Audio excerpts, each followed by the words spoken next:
beauty parlour में makeup कराई के दुल्हन नियन सजाली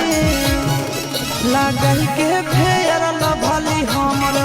पगली कहाँ चलली लगाई के फेयर लभली हमर पगली कहाँ चलली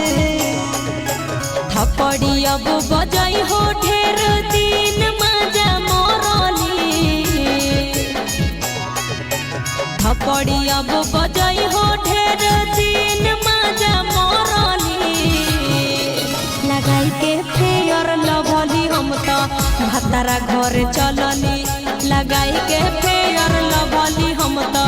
पियावा घर चलली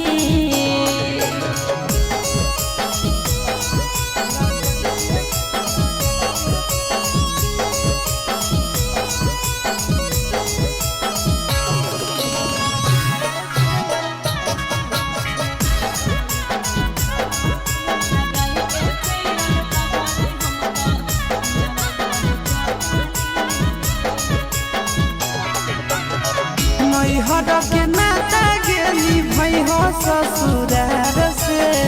100 दिन भतार के गे कदे